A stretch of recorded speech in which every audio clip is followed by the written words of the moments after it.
ശ്രീ ലക്ഷ്മി നരസിംഹ സ്തോത്രം എന്ന പേരിൽ നിരവധി സ്തോത്രങ്ങളുണ്ട്.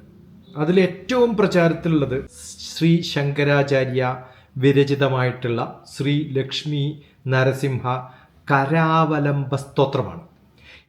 ശ്രീമത് പയോനിധി നികേതന ചക്രപാണി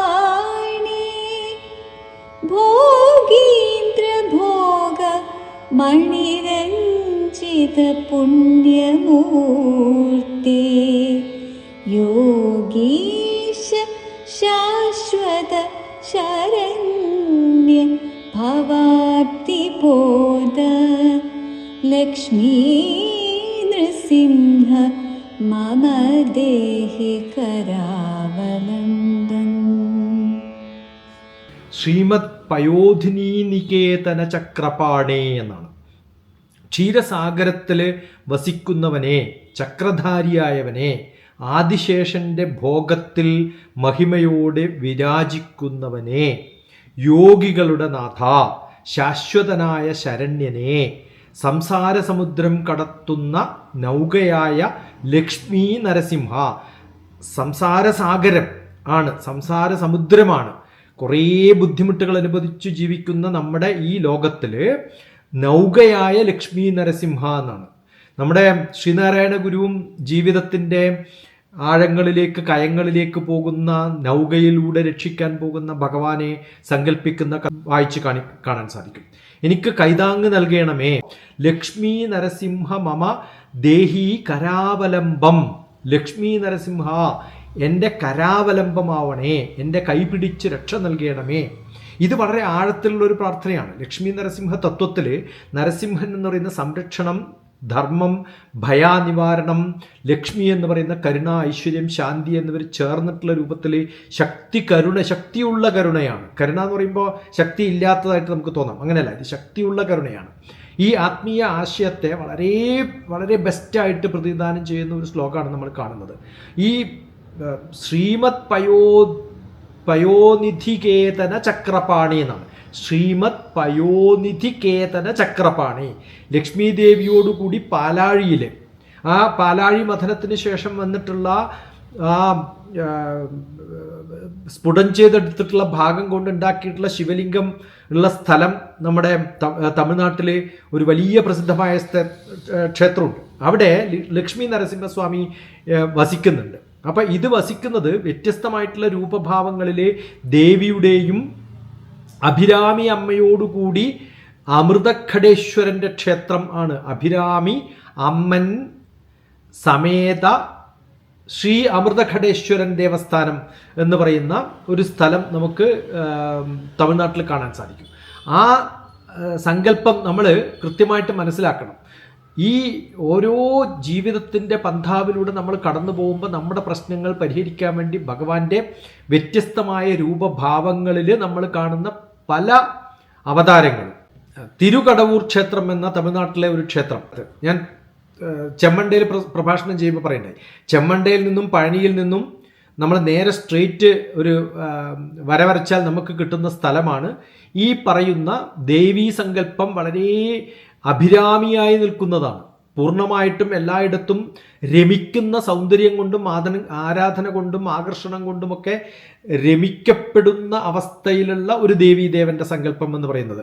അവിടെ ശിവനും ഉണ്ട്, ദേവിയുണ്ട്. ഇവിടെ നമ്മൾ ആ ഒരു അവസ്ഥയിൽ നമ്മൾ വ്യത്യസ്തമായിട്ടുള്ള ഭാവങ്ങളുള്ള ഒരു ഭഗവതിയെ കാണുമ്പോൾ ആ ഭഗവതിക്ക് വിഷ്ണുവിൻ്റെയും ദേവിയുടെയും സങ്കല്പം കൂടിക്കലർന്ന് കിടക്കുമ്പോൾ നമ്മൾ കാണുന്നത് ഇത്തരത്തിലുള്ള തിരുകടവൂർ ക്ഷേത്രത്തിന് തുല്യമായിട്ടുള്ള ഒരു ക്ഷേത്രം.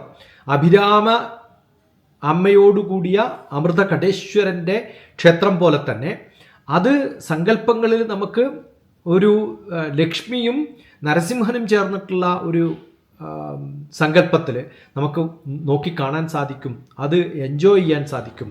ആ ആഴത്തിലുള്ള പ്രാർത്ഥന ലക്ഷ്മി നരസിംഹ തത്വത്തിൽ നമ്മൾ മനസ്സിലാക്കേണ്ടത് ശ്രീമത് പയോധിനി നികേത ചക്രപാണി എന്നാണ്. ലക്ഷ്മിയോടുകൂടി പാലാഴിയിലെ ക്ഷീരസാഗരത്തിൽ വസിക്കുന്ന കൈകളുടെ സുദർശന ചക്രം ധരിച്ചിട്ടുള്ള ഭഗവാനെ.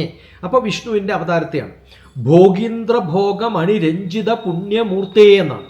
നാഗരാജാവായ അനന്തൻ്റെ ശേഷനാഗൻ്റെ മുകളിൽ ശയിക്കുന്ന നാഗത്തിൻ്റെ ഫണത്തിൽ മണികളുണ്ട്. ആ മണികൾ ആ കാന്തിയേറ്റ് വിളങ്ങുന്ന പുണ്യരൂപനായ ഭഗവാനെ യോഗീശ ശാശ്വത ശരണ്യ ഭവാബ്ദിപോത എന്ന് പറയുമ്പോൾ യോഗിവര്യന്മാർക്ക് എന്നും ശാശ്വതമായ അഭയകേന്ദ്രമായിട്ടുള്ളവനെ, ജനനമരണങ്ങളാകുന്ന ഈ സംസാര സാഗരത്തിൽ, ഈ ഭവാബ്ദിയിൽ പ്രാരബ്ധ കർമ്മങ്ങളൊക്കെ അനുഭവിക്കേണ്ടുന്ന ഈ സ്ഥലത്ത് ഒരു പോതമായി, ഒരു തോണിയായി നിലകൊള്ളുന്നവനെ ലക്ഷ്മി നൃസിംഹ മമ ദേഹി കരാവലംബം.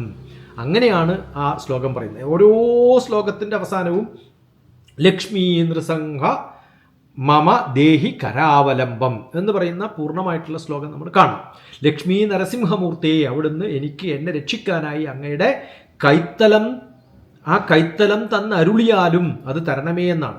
ഇത് വളരെ രസകരമായിട്ട് ചിന്തിച്ച് മനസ്സിലാക്കി ചൊല്ലുന്ന സമയത്ത്, ഹേ ലക്ഷ്മി നരസിംഹമൂർത്തിയെ, പാലാഴിയിൽ വസിക്കുന്നവനും ചക്രധാരിയും അനന്തശയനത്തിൽ വിളങ്ങുന്നവനും യോഗികൾക്ക് അഭയമാണ്. അപ്പം ഈ പ്രാരബ്ധകർമ്മത്തിൽ വസിക്കുന്ന നമ്മൾക്കൊരു അഭയമാകുന്നതിൽ എന്താ കുഴപ്പം? അഭയവുമായിട്ടുള്ള വിളങ്ങി നിൽക്കുന്ന യോഗികൾക്ക് അഭയമായിട്ടുള്ള അവിടുന്ന് കഷ്ടപ്പാടുകൾ നിറഞ്ഞ ഈ ലൗകിക ജീവിതത്തിൽ നിന്ന് കടൽ കടക്കാൻ എനിക്ക് അങ്ങയുടെ കൈ തരണമേ, നീട്ടിത്തരണമേ, തുണയ്ക്കണമേ എന്ന് പ്രാർത്ഥിക്കുന്നതാണ് ഈ ശ്ലോകം. ശ്രീമദ് പയോനിധി നികേതന ചക്രപാണി ഭോഗീന്ദ്ര ഭോഗ മണിരഞ്ജിത പുണ്യമൂർത്തി യോഗീശ ശാശ്വത ശരണ്യ ഭവാബ്ദിപോത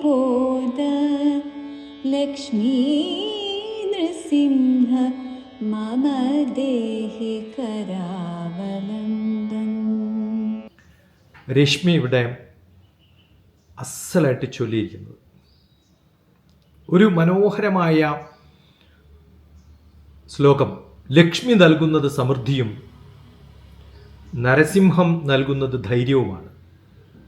അത് ആരോഗ്യപരമായ, ചൈതന്യപരമായ, ശാരീരികമായ, മാനസികമായ, ആത്മീയമായ ശുദ്ധീകരണത്തിനും വളരെ പ്രസിദ്ധമായിട്ടുള്ള ഒരു ശ്ലോകം. സമ്പത്ത് മാത്രം പോരാ, സംരക്ഷണവും ആരോഗ്യവും കൂടുമ്പോഴാണ് നമുക്ക് ധൈര്യം വരുന്നത്. ഇതൊരു കാലഘട്ടത്തിൻ്റെ പ്രതിസന്ധിയാണ്.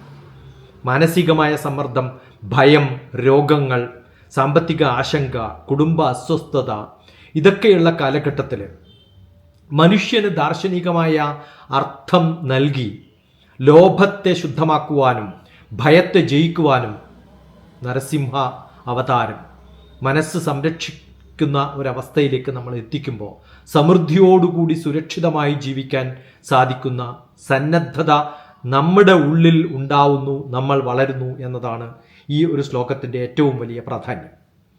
ചികിത്സ എന്നതല്ല, അസുഖം വരാതിരിക്കുന്നൊരവസ്ഥയിലേക്ക് നമ്മളെ മാറ്റുകയാണ് നമ്മുടെ എല്ലാ മന്ത്ര, യന്ത്ര, പൂജ, ബോധങ്ങൾക്കും അതിലുപരി നമ്മുടെ ധ്യാനത്തിനും ചെയ്യാൻ സാധിക്കുന്നത്. നരസിംഹം എന്ന അവസ്ഥയിൽ മനുഷ്യൻ സിംഹത്തിൻ്റെ ശക്തി നേടുന്നു, അല്ലെങ്കിൽ ധൈര്യം നേടുന്നു എന്നതാണ് കാഴ്ചപ്പാട്. നരസിംഹം എന്ന് പറയുന്നത് രൂപം കൊണ്ട് കാണിച്ചിട്ടുള്ള വൈവിധ്യപരമായ ശക്തിയുടെ ഉണർവ് കാണിക്കാൻ ഉപയോഗിച്ചിട്ടുള്ള ഒരു രൂപം കരുതരുത്. മനസ്സിൻ്റെ ഉള്ളിൽ സിംഹവും പുറമേ നമ്മുടെ വിചാരങ്ങളിൽ മനുഷ്യൻ്റെ അവസ്ഥയും നമുക്ക് നേടുമ്പോൾ നമ്മൾ നരസിംഹ എന്ന താത്വിക ആന്തരിക അർത്ഥത്തെ, ഭയത്തെ തകർക്കാനുള്ള ശക്തി ഉൾക്കൊള്ളുന്നവരായിട്ട് മാറുന്നു. അനീതിക്കെതിരായ ധർമ്മസംരക്ഷണം, ആത്മവിശ്വാസത്തിൻ്റെ ഉജ്ജ്വലത, നെഗറ്റീവ് ശക്തിക്കെതിരെയുള്ള നമ്മുടെ പടപൊരുതൽ, ഇതൊക്കെയാണ് സിംഹത്തിൻ്റെ രൂപത്തിൽ മനസ്സിൽ വസിക്കേണ്ടത്. ശ്രീലക്ഷ്മി എന്ന അവതാരം ധനത്തിൻ്റെ അവതാരമായിട്ട് കാണരുത്. ശ്രീ എന്ന പദത്തിന്, ലക്ഷ്മി എന്ന പദത്തിന് ധർമ്മവും അർത്ഥവും ഒക്കെ ഉണ്ടെങ്കിലും ശ്രീ എന്ന പദത്തിന് കാന്തി, കരുണ, സമൃദ്ധി, സൗന്ദര്യം, ശുഭത, ആത്മസമ്പത്ത് എന്ന അർത്ഥമുണ്ട്. ആത്മീയമായ സമ്പത്താണ് ഏറ്റവും വലിയ സമ്പത്ത്. അതുകൊണ്ട് ആത്മീയമായ വളർച്ചയെ കാണിക്കാൻ ശ്രീ എന്ന പദവും നന്മ ഉണ്ടാക്കിയെടുക്കാൻ സാധിക്കുന്ന അവസ്ഥയെ ലക്ഷ്മിയും ആയിട്ട് നമുക്ക് കാണാൻ സാധിക്കണം.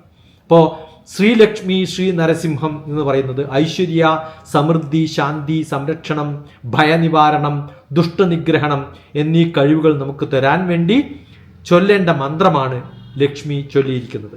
ഒന്നുകൂടി അത് കേൾക്കാം.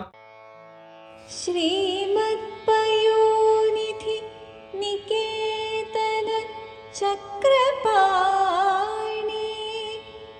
ഭോഗീന്ദ്ര ഭോഗ മണിരഞ്ജിത പുണ്യമൂർത്തി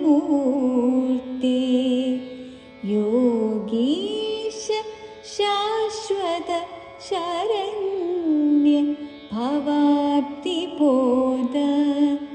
ലക്ഷ്മീ നൃസിംഹ മമ ദേഹി കരാവലം.